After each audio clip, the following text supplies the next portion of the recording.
Optogénétique, la voie planifiée vers un contrôle sans faille de nos cerveaux. Weltweit laufen Anstrengungen auf Hochtouren.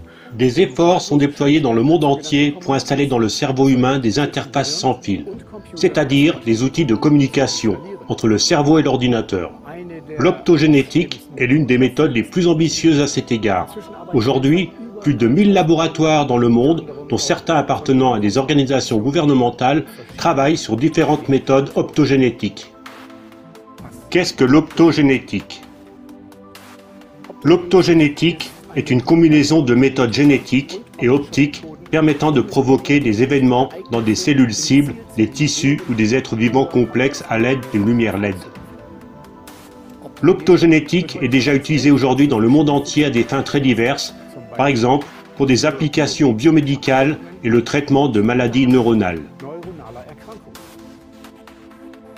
L'un des avantages de l'optogénétique est qu'elle ne nécessite potentiellement aucune intervention chirurgicale, mais seulement une injection de thérapie génique.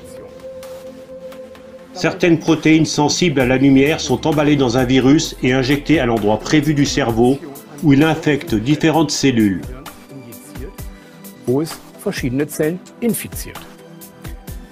Grâce à ces protéines photosensibles, il est alors possible d'exciter ou d'immobiliser de manière ciblée certains réseaux neuronaux par la lumière LED.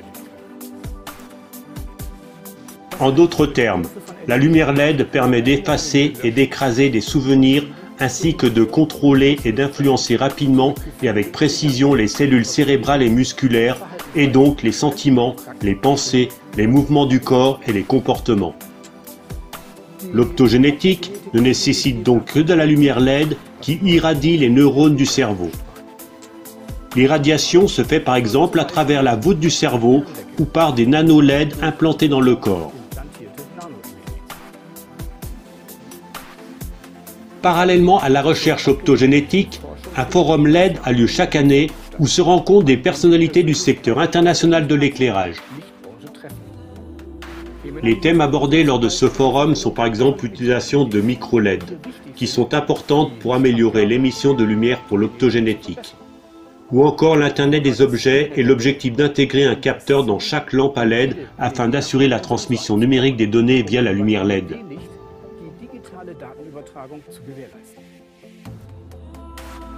Il est intéressant de noter que parmi les intervenants du Forum LED, on trouve des personnes très proches aussi bien du Forum économique mondial que du Club de Rome.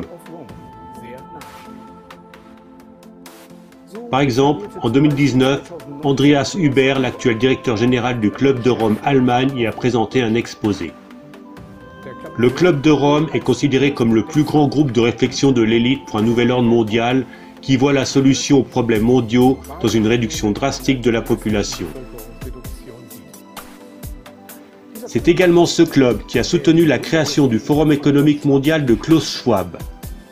Le Forum économique mondial, quant à lui, fait avancer un nouvel ordre mondial avec le projet de Great Reset. Le FEM considère donc l'optogénétique comme l'une des technologies les plus importantes.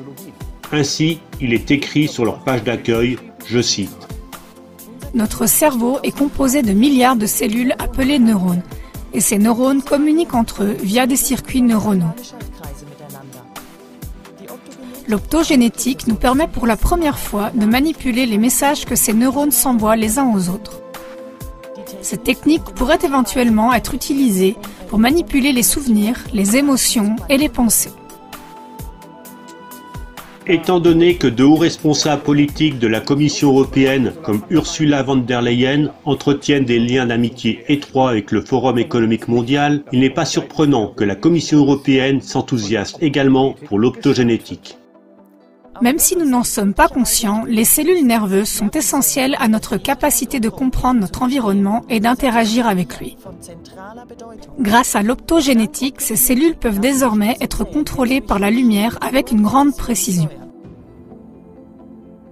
C'est également la Commission européenne qui a introduit en 2009 l'interdiction controversée des ampoules à incandescence et qui a ainsi rendu possible une utilisation sans faille des diodes électroluminescentes à LED. Chers spectateurs, il est extrêmement préoccupant que des cercles de personnes comme le Club de Rome ou le Forum économique mondial s'enthousiasment pour des technologies comme l'optogénétique. Des cercles de personnes voient comme solution aux problèmes mondiaux la réduction de la population ou le Great Reset, dont l'objectif, selon le Forum économique mondial, est qu'en 2030, nous ne possédions plus rien et soyons, malgré tout, heureux. Peut-être heureux grâce à la manipulation optogénétique appliquée ?